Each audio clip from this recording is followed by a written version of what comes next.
Ini kadang-kadang di anekdot di TikTok di mana-mana kadang-kadang ada yang pintunya itu dibolong karena klosetnya itu begitu dibuka kena kloset, akhirnya pintunya yang dibolong gitu kan. Jangan dibuka, kita juga bingung nih. Kita berdiri, begitu dibuka kita ini kloset. Begitu dibuka masuk sini, kita mundurnya bingung jadi begini. Jadi dia ada naik step tangga gitu. Saya sampai bingung ini, wah ini kalau mau buang air harus ke atas dulu.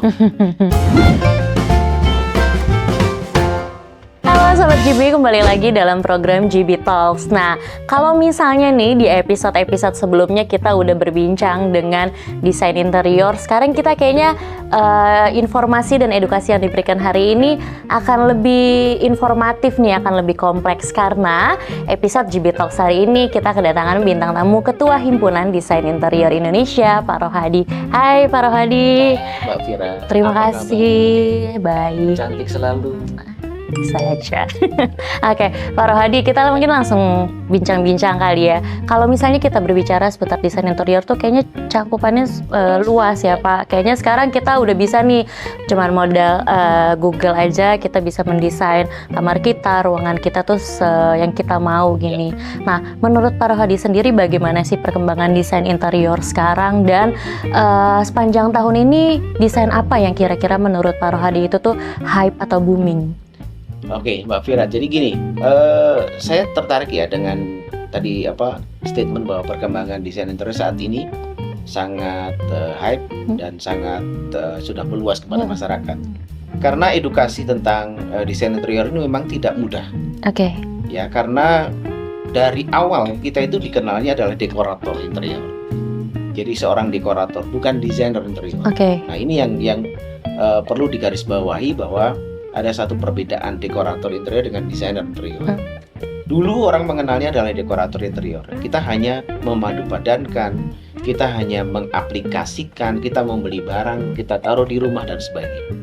Namun demikian sekarang ini perkembangannya sudah sangat baik dan pesat gitu ya. Dan pengetahuan masyarakat itu sudah sangat-sangat pintar ya, saya bilang pintar. Didukung oleh perkembangan dunia medsos dan perkembangan dari industri itu sendiri. Betul. Dengan adanya seperti itu, tentunya kami dari Himpunan Desain Interior sangat-sangat bersemangat ya untuk bisa memberikan edukasi yang lebih lagi. Karena apa? Bahwa pengetahuan desain interior itu tidak semudah seorang dekorator interior. Oke. Kami belajarnya juga 4,5 tahun, 5 tahun, gitu ya, untuk bisa mengetahui tentang bagaimana suatu desain interior yang baik untuk si pemakainya. Karena ini berhubungannya bukan hanya kepada si pemakai saat ini, tetapi ke depannya seperti apa. Dulu orang itu melihatnya adalah bahwa rumah baik itu ya rumah yang nyaman. Nyamannya seperti apa? Ya orang begitu masuk cuman enak ya gitu ya. Tapi nggak pernah dipelajari dari beberapa item yang ada di ruangan itu.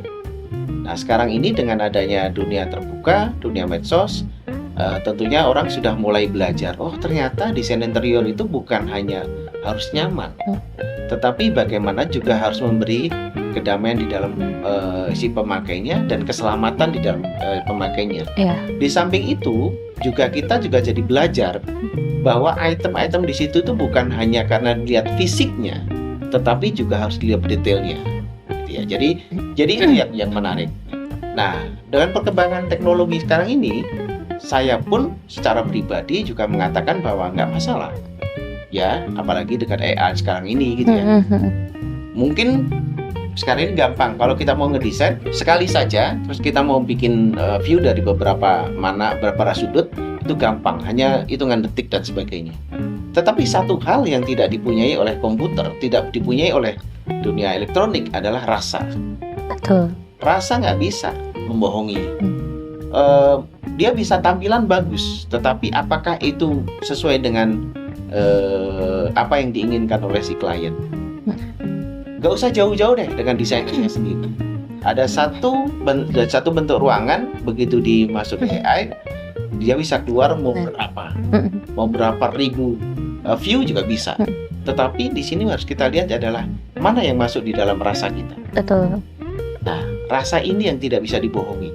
Makanya kita harus tetap ada satu mata kuliahnya desain interior itu yaitu tahapan-tahapannya itu selalu adalah mengolah rasa.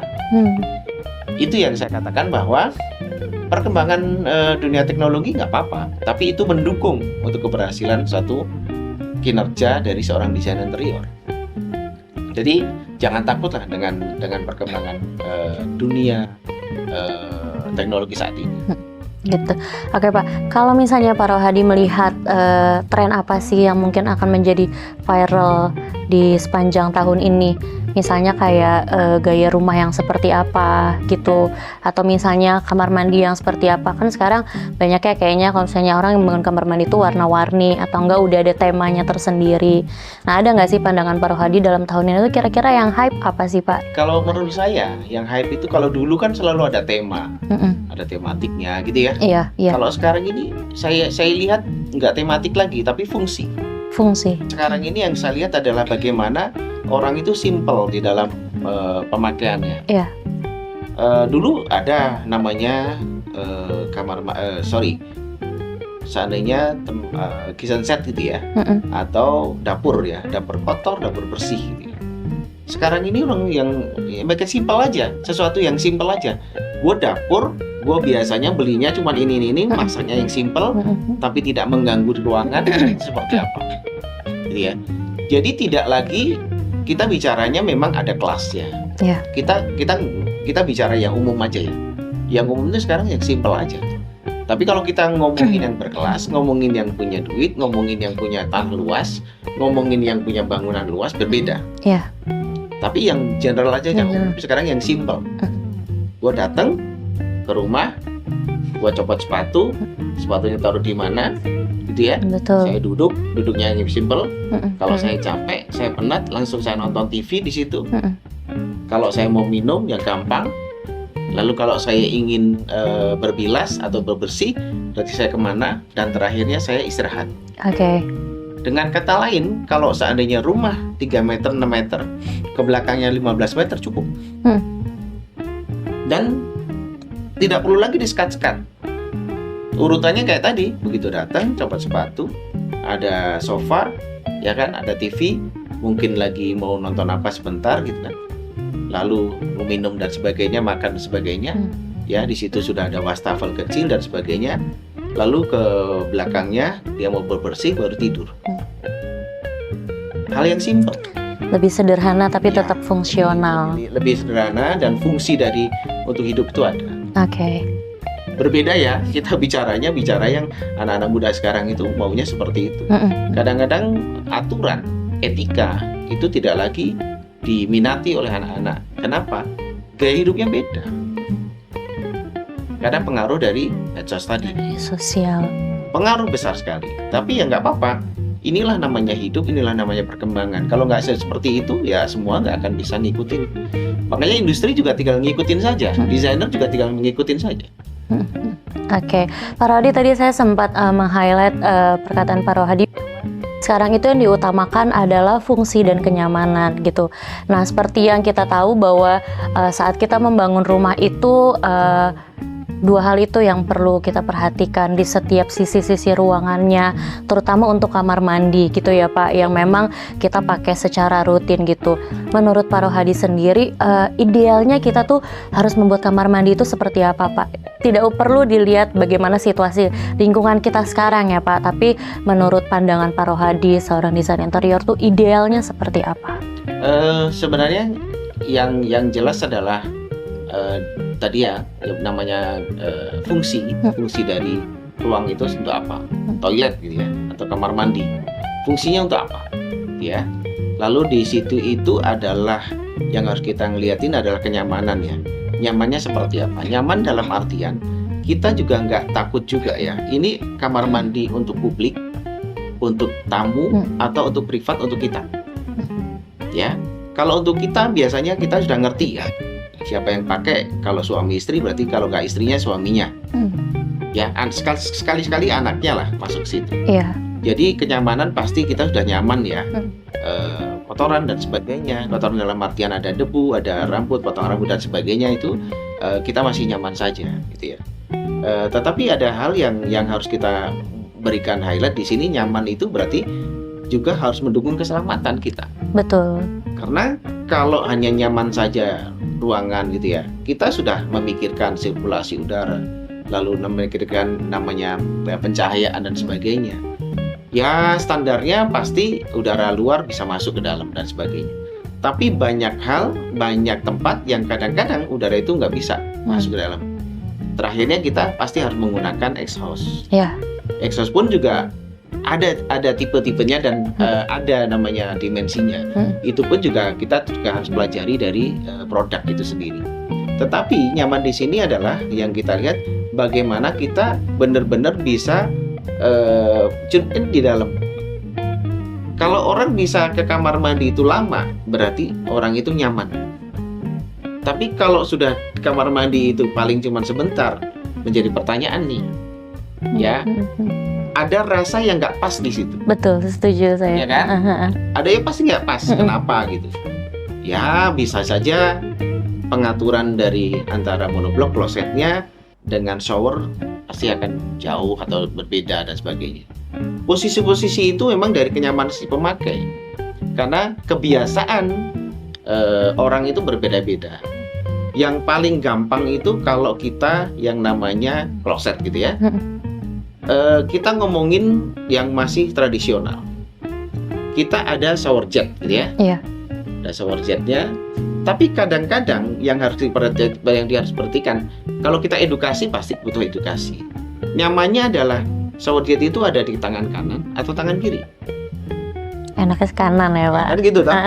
Nyaman aja. Begitu kita pakai kanan, tangan kiri pasti cebok kan. Padahal ada juga yang harusnya itu nggak perlu tangan kiri cebok. Ya kita semprotin aja itu udah bersih, udah berbilas. Tapi yang namanya habit, namanya kebiasaan, udah nggak bisa. Makanya kalau istilahnya etika makan itu, kalau orang tua zaman dulu kan, kita pegang makanan tangan kanan. Kita bebersih tangan kanannya. Ini yang menurut saya di sini nyamannya. Kadang-kadang kita lupa masangnya di kiri, ya kan? Bingung kan? Atau sebenarnya ada gayung juga di orang kita itu kadang-kadang ada masih nyiapin gayung kecil. Gayung itu di mana? Tangan kanan atau tangan kiri? Kanan. Tangan kanan. Begitu kita lihat ada nanti kerannya itu ada di kiri, kan jadi begini kan? Iya, betul. Ya jadi ini yang menurut nyaman dari ergonomik dari cara pakainya aja udah kelihatan. Jadi posisi-posisi itu yang harus dilihat. Lalu nyaman sendiri adalah bagaimana kita mendukung keselamatan. Betul. Karena namanya keselamatan itu penting. Seperti banyak hal sekarang ini kita nggak tahu kapan penyakit itu datang. Kadang-kadang ke toilet itu atau ke kamar mandi itu nggak tahu waktu. Ya, kita nggak ngomongin orang beseran atau nggak beseran itu, kita nggak ngomongin itu. Tetapi kita harus pentingkan adalah selalu kalau di malam hari orang itu biasanya, ya, atau di siang hari bangun tidur itu terus kepinginnya ke toilet. Betul. Ini yang kadang-kadang tidak diperhatikan untuk kenyamanan si pemakai. Tentunya akan menuju keselamatan kan. Betul.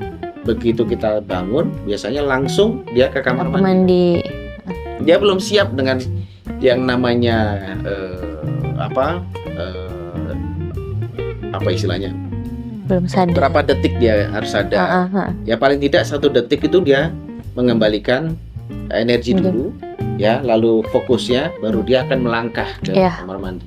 Ini yang kadang-kadang bagi toilet untuk orang tua yang harus kita perhatikan adalah jarak. Yang kedua adalah bagaimana jangkauan. Yang ketiga adalah bagaimana dia menghidupkan lampu. Yang keempat bagaimana dia langsung pegang. Ya, kadang-kadang ini yang menjadi trouble ya. Nah, ini keselamatan dari si pemakai penting untuk kita pakai. Nah, Pak, untuk menunjang keselamatan di kamar mandi itu, kira-kira apa aja sih yang harus ada di kamar mandi, perlengkapan sanitary penunjangnya? Jadi yang penting itu adalah satu, kamar mandi itu lawannya adalah yang namanya licin.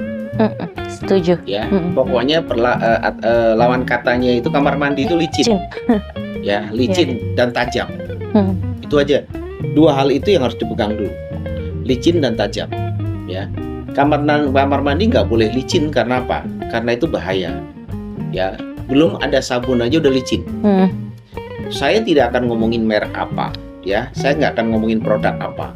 Tapi yang perlu diingat adalah kamar mandi harus jauh dari licin. Ya, kalau mau tes, ya tes pas ada sabun, licin nggak? Iya. Kalau bahasa Jawanya keset nggak? Kalau keset oke. Ya, ada seretnya nggak? Itu aman. Istilahnya kayak step nosing itu untuk peredamnya atau untuk ngeremnya itu ada. Ya. Tajam itu dalam artian setiap sudut itu harus aman. Ya, ini penting untuk keselamatan siapapun, ya. Karena kalau di kamar mandi itu selalu berhubungan dengan air.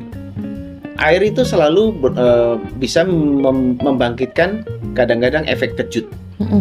Betul. Ya, karena begitu kita dapat air, ya biasanya kejutnya adalah kalau dingin dia langsung berat. Ya. Kan? Tapi kalau suam-suam kuku itu biasanya kita enak, gitu ya. Nah, inilah yang kalau saya bilang sih. Nenek moyang kita tuh selalu ngajarin kalau kita berada di suatu tempat supaya kita menyatu dengan tempat itu, ya kita harus kenalin air dulu. Apakah kita cuci tangan, apakah kita cuci muka. Nah, dari situ kita akan mengenal daerah sekitarnya seperti apa. Di kamar mandi juga demikian. Kita cuci tangan dulu mulainya kan. Cuci tangan dulu, baru cuci kaki. Ya, baru kita mulai naik-naik dan sebagainya. Nah, dari ketajaman lalu dari sisi air tadi itu nanti akan kita bisa memilih dan memilah produk apa yang cocok di situ. Karena ini yang berkaitan dengan air dan keselamatan itu tidak semua produk ada. Ya. Nah, balik lagi kepada dihubungkan dengan perkembangan desain interior. Itu tentunya juga tidak lepas dari perkembangan dari industri. Industri itu apa? Ya produk yang mendukung. Kalau kita ngomongin kamar mandi, ya sekarang produk-produk yang ada di kamar mandi apa? Ya, ada banyak macamnya di sana. Ya, tetapi yang paling penting itu tadi, yang berhubungan dengan air, yang berhubungan dengan keselamatan yaitu licin, ya tajam dan sebagainya. Itu saja sih kalau yang perlu kita perhatikan sebelum kita masuk kepada apa yang akan kita pilih. Kalau kita bicara masalah keluasan relatif, ya, benar nggak? Kos-kosan, kontrakan, yang terpenting adalah bagaimana dia bisa buang air besar, bagaimana dia mandi. Betul. Ada dua hal doang. Ya, besarnya seberapa? Ya udah cukup itu aja, cukup dua item itu aja. Kalau mau dijadikan satu sikat gigi dengan shower dengan gayung dan sebagainya ya cukup. Ya kan? Buang air mau digabungin di situ ya cukup. Kita tidak usah mengenal kering sama basah. Ya. Ya, kadang-kadang kalau kita namanya kontrakan, namanya petakan gitu, yang penting ya diguyur semua. Ya kan? Iya. Kloset yang harusnya kering, guyur aja. Rambu-rambu nggak bisa. Kita ngomongin, oh itu nggak bisa untuk kloset, nggak bisa. Nyamannya begitu kok. Apalagi pakai gayung ya, wah udah. Yang harusnya kita hemat air gitu ya, nggak bisa. Boros. Orang kita kan. Ya kalau perlu satu jeding atau satu itu tempat mandi itu kalau perlu dihabiskan. Bener nggak? Ya, bener. Kalau belum habis nggak puas rasanya. Gitu ya. Masih ada yang sisa. Nah, itu kalau kita namanya kontrakan. Jadi pembagiannya ya cuma dua itu. Tapi kalau kita sudah meningkat lagi kepada area-area yang agak premium dikit gitu. Orang sudah mikir lagi ya. Sikat gigi nggak mau jadi satu sama shower atau sama gayung tadi. Ya, pisahin. Harus pisah. Karena apa? Masuk ke mulut itu harus tidak sama dengan yang tadi di gayung tadi. Kadang-kadang kita nggak sadar ya. Kalau kita, maaf nih, ke toilet umum, ya, atau di kalau di tol itu apa namanya? Rest area. Di rest area itu rata-rata kan kalau di dulu ya, zaman dulu apa ya zaman dulu itu ada bak mandi lalu ada kloset gitu kan. Atau yang model sekarang itu adalah ember sama ada kloset, bener nggak? Kadang-kadang kita nggak sadar karena kita nggak mikirin higienisnya, ya udah air yang sisa itu kita pakai juga.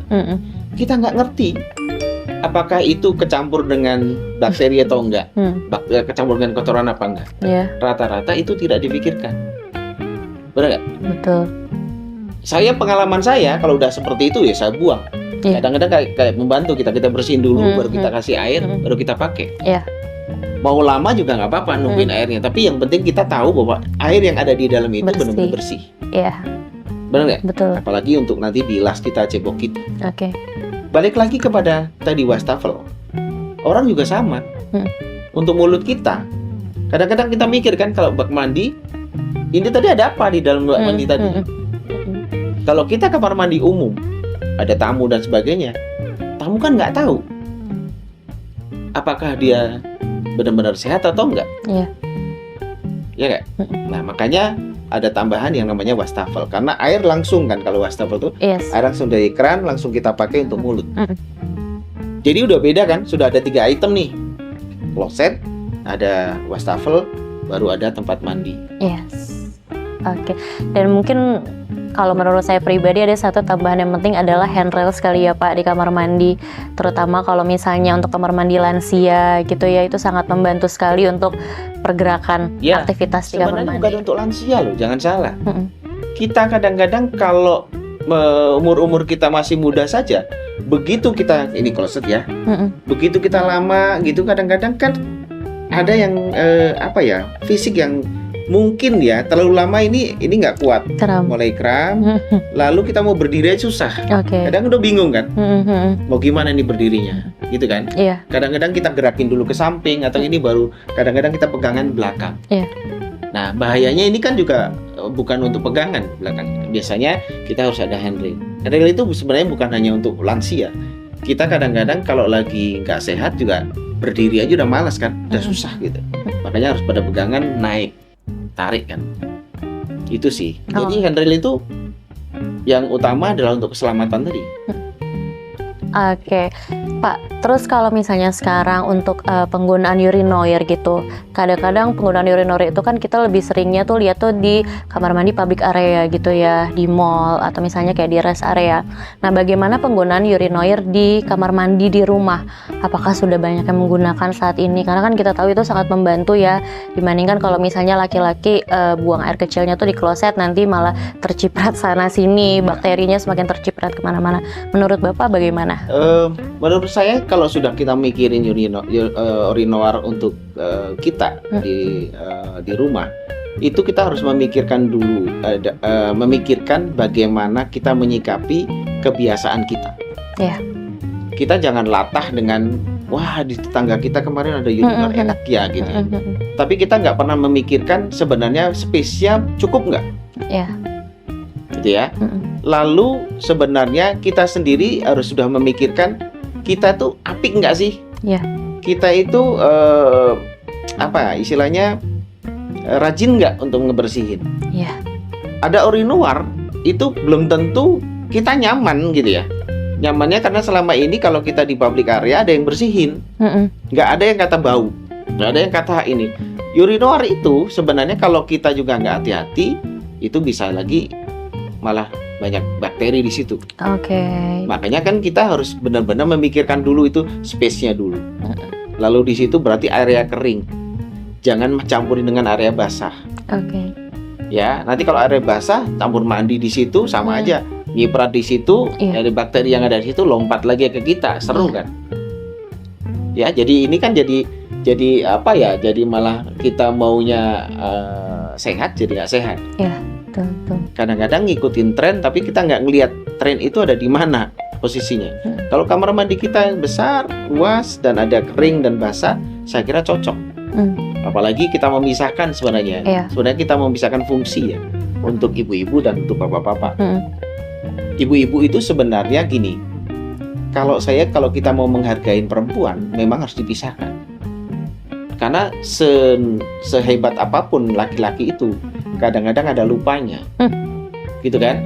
Nah kalau kita lupa kencingnya itu ada di kloset dan klosetnya itu mungkin tidak ngepas, istri kita make di situ, ya kan? Ya udah, bakteri ada di istri kita kan, Iya. atau di pasangan kita. Mm-mm. Tapi kalau kita bisa memisahkan itu kan lebih bagus lagi. Tapi harusnya kering ya. Iya. Dan itu harus rajin juga, namanya dipel, dibersihin, atau mungkin disemprot. Jangan sampai ada lumut dan sebagainya. Saya kira setuju. Saya sangat senang kalau memang bisa dipisahkan urinoir dengan kloset untuk perempuan. Tapi dengan catatan mungkin lebih disesuaikan kali ya Pak dengan kebutuhan dan space di kamar mandinya gitu. Yang jelas jangan latah ya. Iya. Begitu lihat tetangga pakai itu ikut gitu ya. Iya. Tapi kamar mandi kita kecil, pepetin aja. Anak muda zaman sekarang tuh bilangnya FOMO, pengen ikut-ikutan gitu. Nah Pak, ada nggak sih perbedaan bagaimana kita harus mendesain kamar mandi untuk rumah, villa, hotel, atau misalnya untuk apartemen gitu? Ada nggak sih kayak misalnya hal-hal apa sih sebenarnya yang harus diperhatikan? Oke, sebenarnya kalau rumah itu kan kita mikirkan adalah kebiasaan kita, hal yang lambat maupun cepat. Yang rutin aja di kamar mandi itu apa? Dari sisi waktu, dari sisi kebutuhan, ya. Beberapa item, mau 1 item, 2 item, 3 item itu tergantung. Karena namanya di rumah itu terbatas kepada space. Lalu kalau kita ke villa. Villa itu yang jelas adalah bagaimana kita bisa rehat, kita bisa istirahat di situ. Kenyamanan kita istirahat dulu. Villa itu nggak ada lagi kata space-nya untuk tidur cukup lah. 1x2 atau kamarnya 3x3, namanya villa harus luas. Iya. Kalau sudah luas, kamar mandi pun juga luas. Lalu di situ kita harus melihatnya itemnya bukan hanya cuma 1, 2, 3. Itemnya bisa banyak, tetapi tidak saling berdekatan. Kita ngomonginnya villa itu bukan hanya dipakai 1 orang. Rame-rame. Jangan rame-rame dong. Kita bisa berdua saja. Ya kan, sama pasangan gitu kan. Jadi enak gitu loh. Kita di villa itu ya kita sambil ngobrol, sambil santai. Nggak ada kata-kata buru-buru. Tadi kan kalau di rumah yang penting adalah waktu cepat tercapai, ya, bersih-bersih terus kita berangkat. Villa berbeda. Pasti di situ bangun tidur, kita baru ngolet aja, bergerak aja udah kayak pakai irama kan. Gitu. Iya. Kita mau ke kamar mandi pun juga kita pakai irama lagi kan. Di kamar mandi kita jalan kemana dulu, duduk dulu dan sebagainya. Jadi benar-benar kita memanfaatkan ruangan itu, kamar mandi itu benar-benar untuk kenyamanan kita. Namanya villa, saya kira juga nggak mungkin akan lama-lama ya. Kita keluar rumah, keluar villanya, jalan-jalan ke situ cuma tidur sebentar, enggak. Villa benar-benar hari-hari di situ, ya. Apalagi mandi, wah nyaman banget ya. Jadi persepsinya harus kita bikin orang ke kamar mandi itu ya sama dengan ke mall. Kalau ke mall kan enak, kita mau memandang apa saja enak. Nah di villa itu, di kamar mandi villa itu kita mau ngapain aja enak. Ya. Nah beda lagi dengan di hotel, gitu kan? Di hotel adalah seperti kayak rumah, tetapi kelengkapannya lebih lengkap. Ya, lengkap. Dan di sini tidak ada pertanyaan di mana ya? Di mana itu maksudnya sikat gigi di mana, handuk di mana dan sebagainya. Itu sudah karena part itu sudah ada di dekat situ semua. Jadi bedanya dengan rumah biasa, kalau di hotel itu kita bisa ada 2 pilihan. Hotel yang bintang 5 plus atau bintang 5 saja atau bintang 3. Ya, tergantung juga dengan posisinya, itu apakah hotel bisnis atau hotel resort. Ya, kalau di situ akhirnya kita berpikirnya adalah ya yang lengkap tapi nyaman. Nah, sehingga nanti part itu apakah berdekatan atau berjauhan, kalau di hotel itu tergantung space aja. Biasanya sudah ada space dari arsitek itu sudah jelas ya. Kurang lebih sekitar ya 2,5 kali 3 meter. Ya, atau malah 2 meter kali 2 meter. Oke. Jadi beda ya, rumah, villa sama hotel. Oke. Kemudian Pak, kayaknya gitu udah banyak banget nih ya kita berbincang. Ya. Tapi saya baru ingat tadi ada yang mau saya tanyakan. Kalau misalnya baru-baru ini tuh HDI itu mengadakan kompetisi untuk desainer muda ya, gitu. Nah, apa yang mereka dapatkan? Sebenarnya gini, ini sudah keempat ya, Youth Interior Design Award. Saya hanya terbetik kepada kesempatan seorang mahasiswa untuk bisa juga diekspos di dalam arena publik, dan juga ada poin plusnya di sini. Oke. Poin plusnya sebenarnya adalah dia presentasi dengan bahasa Inggris. Yang di sini yang kita harapkan adalah bagaimana si mahasiswa itu begitu nanti lulus itu sudah ada satu industri atau perusahaan yang bisa melihat ya kemampuan dia, dan itu memang tercapai di tahun kedua, tahun ketiga, keempat ini sudah banyak perusahaan yang bisa langsung meng-highlight, oh ini bagus nih untuk kita. Nah, yang kedua adalah bahwa mereka dikasih kebebasan untuk bisa mengekspresikan. Yang namanya desain itu tidak terbatas. Justru kalau pas di kampus jangan memikirkan adalah ini bener nggak ya, ini salah nggak ya, ini nanti diterima nggak ya ke masyarakat. Jangan, biarkan mereka meluapkan ide-ide yang kadang-kadang ya mungkin tidak masuk akal. Itulah dunia pendidikan. Kalau nanti dunia profesi berbeda, sudah ada rambu-rambunya yaitu klien. Kalau ini nggak ada klien. Sebenarnya dosen itu bukan klien. Ya, kalau dosen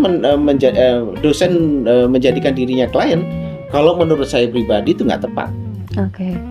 Karena kalau dia jadi klien, dia membatasi. Jangan, ini jangan begini. Harusnya ukurannya begini. Jangan. Biarkan saja.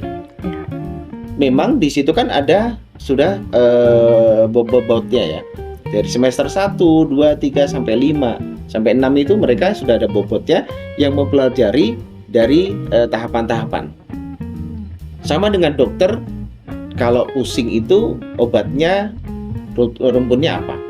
Kalau di kita dimensi. Mereka hafal dengan arsitek data. Kursi itu, sofa itu berapa sih tingginya puffnya atau tingginya dudukan? Kalau meja itu, meja tulis itu dudukannya tingginya berapa? Kalau meja bar tingginya berapa? Itu sudah ada patokannya. Patokan itu yang harus dipunyain oleh mereka. Bentuknya seperti apa bebas. Nah, itulah yang kebebasan dari si mahasiswa itu yang harus kita gali, ya, kita buka benar-benar seluas-luasnya. Kita nanti tinggal melihat nih. Kalau masalahnya kadang-kadang ada dosen yang mengatakan itu nggak bisa dibangun, itu nggak bisa didirikan dan sebagainya. Kalau menurut saya itu nanti kita pikirkan belakangan. Yang penting sekarang adalah menggali ide-ide mereka sehingga ya dari mahasiswa itu terbuka luas. Nah, disinilah perannya seorang beberapa industri atau beberapa industri. Perannya industri adalah produk untuk masuk di dalam ranahnya pendidikan. Ya, bukan kita branding, tetapi bagaimana si mahasiswi itu mengetahui tentang produk itu, fungsi, dimensi, ya. Kalau color dan sebagainya, mahasiswa yang akan menentukan. Ya kan, jenis dan sebagainya. Nah, inilah yang kita ingin highlight, inilah yang ingin kita ambil dari kompetisi ini. Dengan adanya dia punya ide-ide yang brilian, ide-ide yang benar-benar keluar dari apa yang dia inginkan, sehingga si anak itu harusnya bisa langsung presentasi di depan publik. Ini yang kita harapkan, dia langsung presentasi di depan stage. Nah, biasanya kalau ujian kan di depan dosen, 1-2 dosen. Kalau ini terbuka, ya, di benar-benar semua orang melihat kemampuan dia, dituntut untuk bisa disampaikan kepada publik. Nah, yang paling susah memang dengan bahasa Inggris. Tantangannya ya kan, tantangan. Ya, memang ada beberapa yang campur-campur. Saya kira nggak masalah. Tapi yang penting di sini keberanian. Kita nggak ngomongin ya grammarnya itu harus benar. Enggak, kita nggak usah ngomongin itu. Yang penting bagaimana si anak itu bisa menyampaikan itu. Ini sesuai dengan apa yang nantinya dibutuhkan di dunia kerja. Ya. Apakah di nasional maupun internasional. Ya. Nasional aja kadang-kadang kalau ketemu klien yang mungkin notabene orang asing, ya kadang-kadang kita harus ngerti istilah-istilah dan sebagainya. Ini yang kita harapkan dari kompetisi Youth Interior Design Award atau YID, di mana ini benar-benar nantinya kalau dia benar-benar sudah lulus menuju profesional itu benar-benar profesional. Oke, Pak Rohadi, waduh, dari awal sampai akhir udah banyak banget nih informasi-informasi dan edukasi yang mungkin sebelumnya kita semua belum tahu, belum ngerti, atau misalnya belum terlalu paham gitu kali ya. Dan sudah disampaikan oleh Pak Rohadi langsung. Sebelum kita menutup episode kita hari ini, ada yang mau Pak Rohadi sampaikan kepada Sobat GB? Gini, Sobat GB yang berada dimanapun Anda berada, kalau saya ngelihat GB, ya saya ngelihat GB itu memang satu produk yang bisa mengikuti apa yang diinginkan oleh para desain. Dalam artian bisa mengikuti dari colornya, lalu dari kebutuhan kekiniannya, dan tentunya adalah apa yang diharapkan oleh si klien ya, yaitu after sale-nya. Jadi itu penting ya buat kita semua. Jadi produk apapun kalau kita bisa dipuaskan oleh produk itu, dalam artian adalah kita dimanjakan, tentunya produk itu akan saya katakan baik. Tapi kalau produk itu hanya jualan ya sebatas yang penting laku, yang penting Anda suka, tapi setelah itu kita nggak pernah dipikirkan bagaimana kelanjutannya, itu yang saya mengatakan bahwa ya kurang sempurna lah sebenarnya. Oke Pak, ada nggak sih tips atau rekomendasi dari Pak Rohadi sendiri untuk Sobat GB ini yang mungkin lagi membangun atau mendesain kamar mandi seperti apa, kloset, wastafel, floor drain gitu. Sahabat-sahabat GB, wah ini saya baru ngomongin sahabat-sahabat GB nih. Kalau teman-teman atau sahabat-sahabat ingin membuat kamar mandi yang tadi sudah saya sampaikan, dan ada beberapa tip yang juga harus diperhitungkan, yaitu adalah kita pemilihan jenis warna. Apabila air yang mempunyai kandungan kapur atau mungkin kandungan besi yang banyak, jangan menggunakan warna-warna yang gelap, karena itu akan membuat mungkin showernya atau mungkin kerannya dan sebagainya itu nanti akan kotor atau seperti kerak ya, ada kerak-kerak yang akan keluar dari situ. Itu pengaruh dari air, bukan karena dari apa yang kita pakai, mungkin karena pakai sabun dan sebagainya, bukan, tapi ini dari pengaruh air. Nah ini yang harus diperhatikan juga. Dan juga yang harus diperhatikan bahwa kalau shower, kalau menurut saya yang paling nyaman itu yang ada model-modelnya atau ada beberapa tipe yang kita bisa pakai. Ada air yang kadang-kadang kita perlukan adalah semburannya sentral, kadang-kadang harus kita bikin yang lembut dan sebagainya, karena ini bermanfaat untuk apa yang kita bisa pakai di badan kita dan di rambut kita. Dan juga kita juga harus memilih shower itu yang kira-kira bisa mengeluarkan air itu sekujur badan gitu ya. Jadi kadang-kadang ada bentuk yang kecil, kadang-kadang kita mikir yang simple aja, yang kecil aja, tapi tidak maksimal, yang kita pakai tidak maksimal. Nah ini yang menurut saya tip-tip yang perlu diperhatikan. Bentuk memanjang atau bentuk yang melebar itu semakin lebar semakin enak kita pakai. Lalu untuk mungkin vault drain dan sebagainya, yang perlu kita ketahui adalah saluran kita air itu kemana larinya ya. Kalau mungkin kita punya rumah dari baru kan kita tahu apakah kita langsung ke got atau tidak. Iya. Jangan salah bahwa kadang-kadang berbaliknya, bukan hanya bau tetapi adalah tikus masuk dan sebagainya. Tikus masuk itu bukan karena bau atau bukan apa. Kalau di situ ada cahaya yang dia bisa lihat, itu biasanya bisa dorong itu vault drain itu. Makanya vault drain itu harus benar-benar rapat, tetapi itu bisa melancarkan air. Di samping itu yang harus kita perhatikan adalah bagaimana vault drain itu bisa menahan seperti kecoa. Kecoa ini kan hidupnya adalah di kotoran-kotoran atau di air atau di comberan yang benar-benar kita tidak paham di situ dari mana asalnya, tapi biasanya mereka akan keluar. Kecoa itu matinya di apa? Kadang-kadang kita balik aja dia mati ya. Tetapi kalau nggak kita balik, kadang-kadang begitu sama dengan lalat lah. Kalau dia ada kehangatan biasanya hidup lagi. Nah, ini anak beranak yang bisa jadi kamar mandi itu tidak sedap, dan mungkin yang akhirnya akan mengganggu kenyamanan dari, mungkin kalau kita nggak gelian ya oke. Tapi kalau kita gelian dengan kecoa kan perlu juga ya, rasanya nggak nyaman lah kamar mandi dengan itu. Jadi Voldrin itu penting ya, jangan kita memikirkan murahnya, tetapi yang kita memikirkan adalah fungsinya ya. Dimensi harus diperhatikan, dan jangan lupa kemiringan Voldrin itu, karena airnya mengalir biasanya dari atas ke bawah. Kalau kotoran, air kotor, berarti kita harus mengalirnya dari atas ke bawah. Kadang-kadang kita bilang sekian persen aja cukup lah gitu.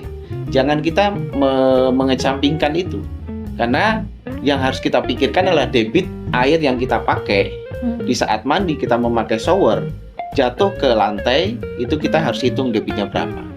Jadi kemiringan itu sangat penting. Jangan percaya sama tukang-tukang yang kadang-kadang cukup pak, segini aja cukup. Ini yang kadang-kadang membuat Voldrin itu juga tidak berfungsi dengan baik. Ini hal yang penting ya. Sebenarnya teman-teman semuanya itu kalau kita mau bangun kamar mandi atau bangun rumah gitu ya, yang perlu kita perhatikan, kita lihat adalah air dulu. Airnya itu seperti apa. Kalau perlu kita tes ya. Tapi mungkin ya banyak orang nggak mau ngetes dan sebagainya, males gitu ya. Kita lihat air yang menggenang aja di situ. Bahasanya itu dia warnanya apa? Ya kalau kita bisa bedakan, kalau air yang ada di danau, lalu ada yang ada di mungkin air got dan sebagainya, itu kita bisa lihat dari baunya juga kelihatan. Kalau biasanya kalau air yang bagus itu pasti tidak berbau dan sebagainya. Kalau udah mengeluarkan bau, kita harus tes lagi kan, apakah dia mengandung kapur atau mengandung dari besi gitu ya. Karena di sini baru kita bisa akan menentukan kita kamar mandi mau yang seperti apa, mau memakai itemnya seperti apa, model apa, atau itemnya itu jenis apa. Jangan salahkan nanti produknya. Kadang-kadang kita nggak tahu airnya itu kapur ya, atau airnya itu mengandung besi gitu ya. Kadang-kadang nanti ada lumeran-lumeran warna kuning dan sebagainya, nanti yang disalahkan produknya, wah ini bocor, nah ini dan sebagainya. Mungkin karatan dan sebagainya gitu ya. Ada juga yang kapur. Kapur itu adalah resikonya begitu kita memakai keran yang ada saringan itu ada yang berbentuk bubble gitu ya, atau berbentuk buih-buih. Sebenarnya kan itu untuk memperlancar maupun untuk membuat air itu benar-benar membersihkan, itu bisa langsung bersih gitu ya. Tapi kadang-kadang dengan adanya air yang mengandung kapur, itu tentunya di situ akan menyumbat dan sebagainya. Nah ini kan kita harus lihat dari sisi air. Lalu kalau di kamar mandi yang kita lihat adalah sekarang ruangannya dulu, space-nya dulu, berapa yang minimal harus ada. Saya selalu bilang ya minimal itu adalah 1,5 kali 1,5. Itu minimal deh. Jangan 1 meter kali 80. Ada yang seperti itu. Bisa semua bisa. Kalau kita mengatakan bisa. Orang masuk bisa. Tapi yang kita pikirkan adalah bukaan pintu. Ya kan, bukaan pintu. Memang pintu ini kan beda antara pintu masuk di kamar rumah dengan ke kamar mandi, itu kan berbeda. Kamar mandi 70 cm. Ya, satu orang masuk itu cukup lah, itu cukup. Bukaannya kemana? Bukan keluar kamar mandi itu. Bukaannya ke dalam. Nah, bukaan dalam ini kadang-kadang di anekdot di TikTok, di mana-mana kadang-kadang ada yang pintunya itu dibolong. Karena klosetnya itu begitu dibuka kena kloset, akhirnya pintunya yang dibolong gitu kan, supaya bisa membuka. Ya padahal kan itu hanya gimmick-gimmick saja, gimmick-gimmick lucon. Tapi yang penting itu begitu dibuka kita bisa. Jangan dibuka kita juga bingung nih. Kita berdiri, begitu dibuka kita ini kloset. Begitu dibuka masuk sini, kita mundurnya bingung jadi begini. Ya kan? Buka di ini. Ini kalau laki-laki, coba kalau perempuan. Nah ini yang kadang-kadang masalah. Makanya saya bilang 1,5 itu kurang lebih pintu 70 itu bisa kita gampang untuk membaginya. Yang kedua adalah bagaimana kita terbiasa dengan yang namanya kamar mandi itu. Tadi yang saya bilang, kalau kita cukupnya dengan kloset sama shower atau mungkin dengan bak mandi, ya udah cukup itu. Yang perlu diingat mana? Yaitu posisinya bak mandi harus ada di kanan. Ya, kloset ada di kiri. Kalau ini pintu berarti pintunya buka sini, gitu kan? Nah, kadang-kadang ini yang apa? Yang kalau orang bilang pamali, kalau pintu itu langsung menghadap kepada kloset. Ya, saya juga pernah mendengar itu. Ya kan? Sebenarnya gampangnya adalah orang itu kadang-kadang lupa kita nutup apa kuncinya ya di pintu. Kita asik aja kan, begitu masuk ceklek gitu ya. Kita lupa kunci, kita duduk aja. Kadang-kadang orang masuk, ada orang toh, gitu ya. Lalu kadang-kadang kalau kita ngomongin tentang di hubungan dengan agama, tidak boleh kita itu menghadap kiblat. Kloset itu tidak boleh menghadap kiblat karena kiblat itu hanya untuk sholat. Makanya tidak boleh kita menghadap kiblatnya itu. Karena bahasanya kita telanjang, kita lagi duduk buang kotoran itu akan menghadap kiblat. Ya, itu yang kadang-kadang pakemnya. Tapi kalau posisinya bisa kita rubah. Tapi kalau enggak harus bagaimana? Kadang-kadang harus ada divider dan sebagainya. Tapi kalau tadi yang kecil tadi cukupnya bak sama kloset, berarti posisinya harus kloset ada di kiri, bak ada di kanan. Kita nggak ngomongin di sini ada shower jet ya. Yang penting adalah kita cebok, kita bilas itu tangan kiri. Yang sering lupa itu adalah adanya gayungnya sebelah kiri, kita adanya di kanan, bingung kan? Baik dulu begini lagi, kalau nggak begini. Itu dua poin yang harus kita perhatikan. Tapi lucu ya, saya pernah, ini cerita unik. Saya ada di Kalimantan, agak ke pedalaman lah, Samarinda, mau menuju dari Balikpapan, Kalimantan Tengah mau ke Samarinda. Di tengah perjalanan itu ada salah satu rumah makan. Ini ada dua tempat yang saya ketawa gitu ya. Ada di Sumatera dan ada di Kalimantan.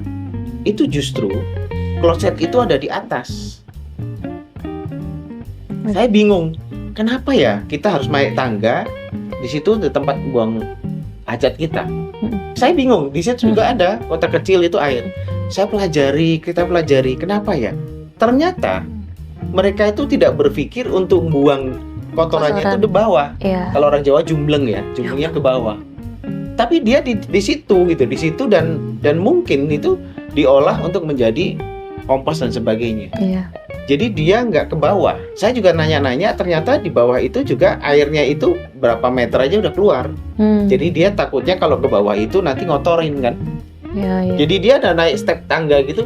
Saya sampai bingung ini, wah ini kalau mau buang air harus ke atas dulu, gitu ya, baru ke bawah lagi. Ini satu hal yang memang khusus ya. Tapi ada yang seperti itu.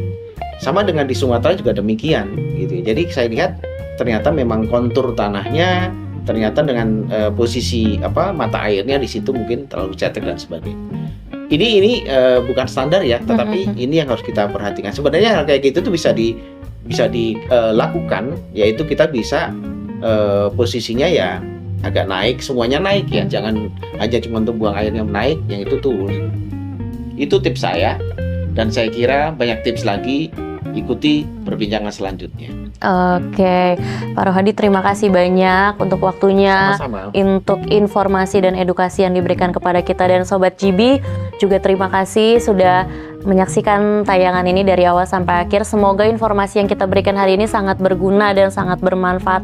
Apalagi nih kalau misalnya Sobat GB lagi ada nih tadi yang baru mau membangun kamar mandi atau merenovasi, episode kali ini pasti sangat bermanfaat banget ya Pak. Kalau misalnya Sobat GB tidak mau ketinggalan untuk informasi-informasi selanjutnya seputar GB, seputar bahan bangunan, seputar produk sanitary, jangan lupa untuk like, share, comment, and subscribe YouTube channel Germany Brilliant Sanitary Wear. Dan jangan lupa juga untuk follow kita di Instagram @gbsanitary1 dan di TikTok kita @GermanyBrilliantSaniTaryWear. Terima kasih Pak Rohadi untuk waktunya. Sampai jumpa di episode berikutnya. Bye bye. GB, upgrade your home lifestyle.